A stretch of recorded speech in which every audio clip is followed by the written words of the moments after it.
Hi, this is Runa, and you're listening to the Changemakers podcast, where we share tips, insight, tools, and stories from other changemakers designed to motivate you to become the change you want to see in your world. Make sure you join our Changemakers community at runamagnus.com/podcast. And now, this is your time to sit back, relax, and enjoy. Welcome. Evening, good morning, good afternoon, wherever you are. Runa here with another episode of the Changemakers podcast with a guest from the United States. Well, she's based there right now. But like with all of us, I'm not going to put her into any specific box just because she happens to be living in a place somewhere.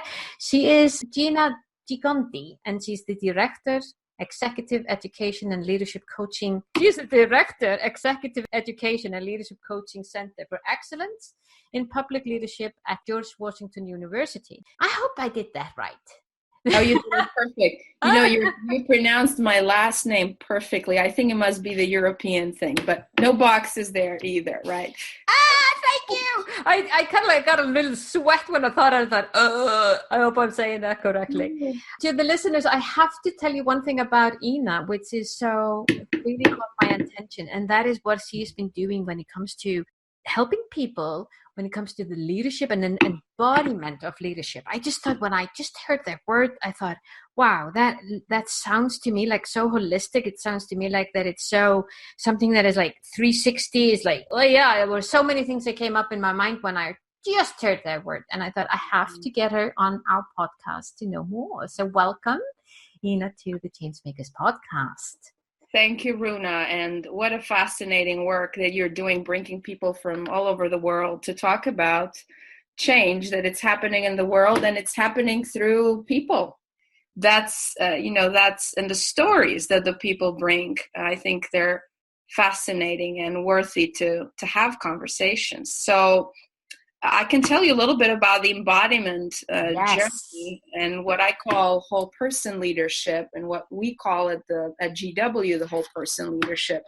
So I landed at GW 10 years ago. I moved from Albania to study political management, really how to run campaigns, which was a very different kind of world. And as I was going through my degree program, just looking for my job, I landed at the center where I am now. It was not my intention to get into learning and development, although through school, I had the fortune to work with a leadership coach. She was one of the professors who was offering this to the students. And I said, I am a mess right now. There's plenty of transition going around me. What's the worst that's going to happen? Somebody's going to give you some help, right? Yeah. So working with Kathleen was kind of my first step into understanding this whole idea of leadership and coaching. Mm-hmm. And then working at the center, where, the center's mission is to develop leaders who make a difference in public service. I thought, wow, this is really powerful, seeing how you can transform people's lives and support people to be better. So I got into it and started exploring and digging deeper. But this was a journey, it was a journey of supporting other people. And it's been a journey of transformation for me. So I landed into coaching myself. I intuitively was doing coaching with a lot of our program participants, and these are primarily government leaders. I felt a tremendous connection with people in public safety, would do a lot of work like firefighters and police. And now when I go back, I said, yeah, these are the people with a big heart. There's a lot of compassion. There's tons of sacrifice happening in this kind of environment. And so what I noticed, though, as you go through the process of learning and going through my coach training program, and I think this became fundamental for me personally to understand how transformation happens in human beings, that it doesn't happen just cognitively, but there is different streams of development in which we all work on through life. And through this school, which was New Ventures West, I learned the cognitive, I learned the emotional stream, I learned the relational, the somatic, the soma, which has to do with body, and this is where the embodiment comes, the spiritual and the integrating, the thread that brings everything together. Yeah. So what was powerful to me was I discovered this work of Wendy Palmer called Leadership Embodiment. And she talks about how you can use your body as a shortcut to changing behaviors that may have been lingering there for some time and you're just not able to see and observe. Yeah. I mean, the whole point of coaching and embodiment is stop, notice, observe yourself in the light of something new that may open up a new opportunity for you to see yourself in a new light. It's kind of your boxes, the no boxes. Yeah. Like, you're in your box. You're in your box, yeah. You open a little bit because maybe a question came your way. And of course, you've got to be open to open that box. Oh, yeah. And in this box of mine, I found myself generally very willing to support and help other people, but not very willing to help myself. So the self-care was missing big time for me personally, which took me into another big transformational journey of healing and health. And as I transformed, the work I was doing transformed. And what we do now into a lot of our programs, we bring this concept of embodiment, which is really how do you bring your whole self into the learning? How do you bring your whole self into the workplace? You can't just bring your brilliant mind, which is beautiful, but the mind is a tool in service to your whole. Mm-hmm. So if you are not in touch with your heart, your second brain, and if you're not in touch with your gut, your third brain, you're not fully there. Yeah. And that goes to the whole concept of presence and how we're aligned with who we are and what we bring and noticing. But I'll stop there and see if there is any other. There was one thing that came up to my mind when you were talking about there was the third brain and being present and being fully into your workplace. It reminds me of the yogi Gjikondi, who the word for perfect, being perfect in Icelandic is fullkomin, and if you translate that directly, it means fully present. Oh, beautiful! So if you look at that. And then what you were just saying, being fully present would then be perfect. That's just beautiful. It's beautiful. And, being present is the best imperfection you can ever choose. In fact, Wendy Palmer, through her work, when she shares the story of a Japanese master teacher, and someone asks him, and they say, how do you do it being present like this all the time? How can you stay centered all the time?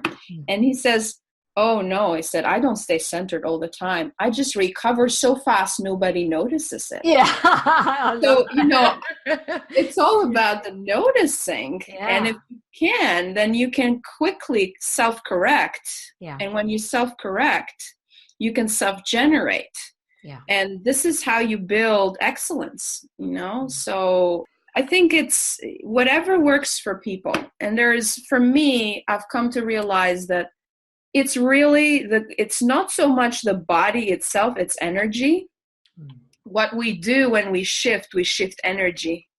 And which happens, by the way, this is our physical body that we can notice and we can see. So it's easy for us to refer to our human body, which is given to us to be present in this lifetime. So it's really about the shifting of the energy. That's what happens. If we can notice that, and there's so many ways to do it. Can you share with us some of the ways that you've been using yourself to raise your energy? Right. So I was going to share with you exactly that this morning. I have different ways to do it. Poetry is my one way of reading 2 lines poetry, and it really lifts me up. It shifts because we know now that we shift a lot of the different hormones in our body. The lower the cortisol, higher oxytocin, we release that connector hormone, which allows us to bond and connect deeper with other humans, but including ourselves. Yeah. One other way for me that I've used quite often is resourcing energy that I can have access to, that is known to me, but resourcing it. And what I mean by that is, if I'm in a place where I'm undecided or I'm not quite sure what to do, then I have certain people that I will rely and call on. Even those people, even if they're not people who are not present in my life, I'll go and resource them. What that means is I'll resource their energy. So I may go, and for me, a lot of resourcing actually comes from nature and plants. So I'll go and ask my little basil plant if it has any answers for me. But that little experience in itself will allow me to settle my nervous system and connect deeper with the source that it's already there. And the answers are there. So that's one thing. Yeah. I pulled up this morning, there's this deck of cards, which is called Water Crystals Oracle. And it comes from this Japanese doctor called Masaru Emoto, who studied water. And what he would do, he would put like little labels of different words around water and then watch their crystals, what would happen under certain words. Wow. So, when you put the word love, because again, it's energy. Wherever you put your energy, your thoughts are going to, you're going to translate into something material. And when he puts love, a beautiful crystal shows up. And when you put hate, it's like messy, that picture. Yeah. So this morning I pulled this card. Oh, it's beautiful. It looks like a snow crystal. It's like a snow crystal, yeah, but it's a water crystal. And this water crystal showed up under the word gratitude.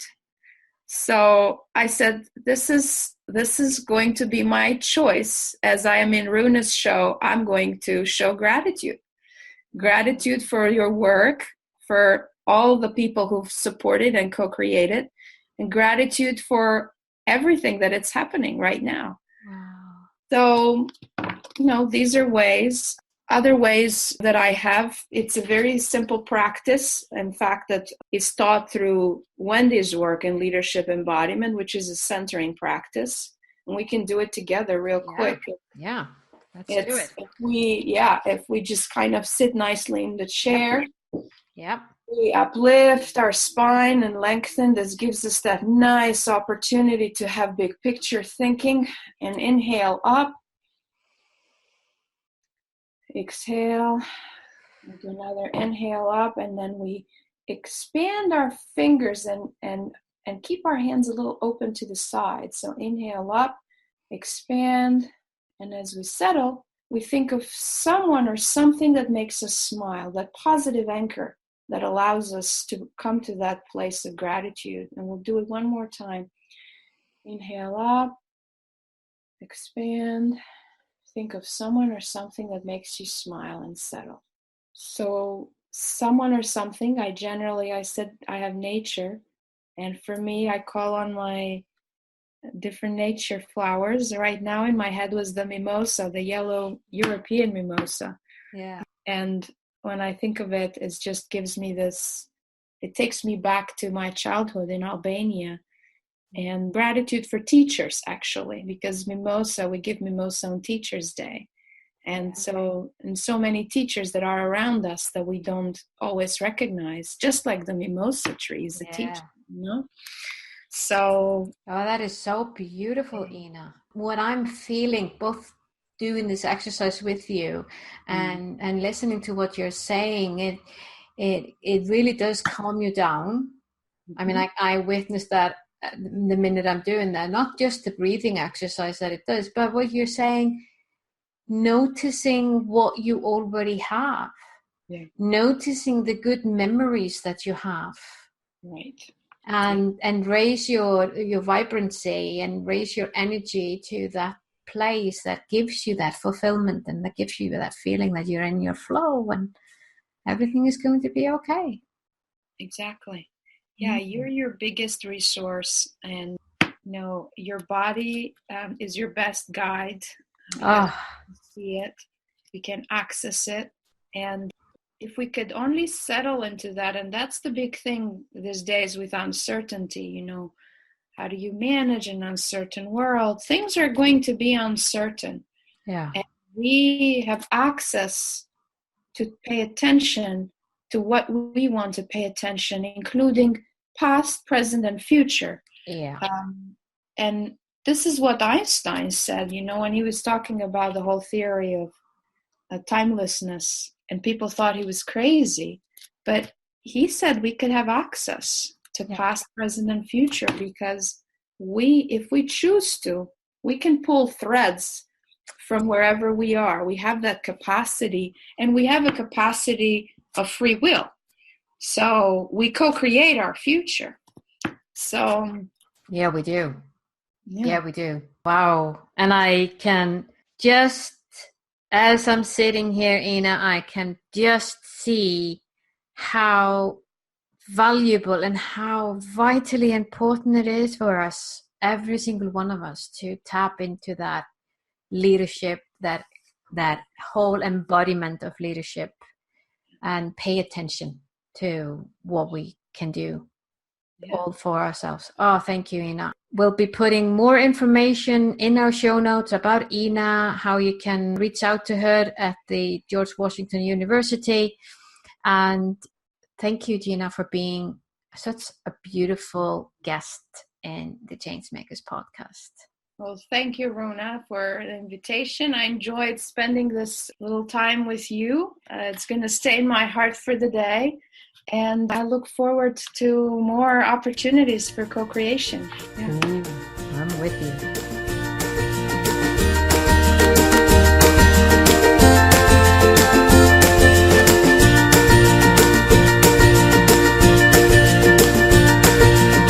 Was this podcast of value for you? I sure hope so. If so, feel free to share the love and give us your generous review on iTunes or Stitcher.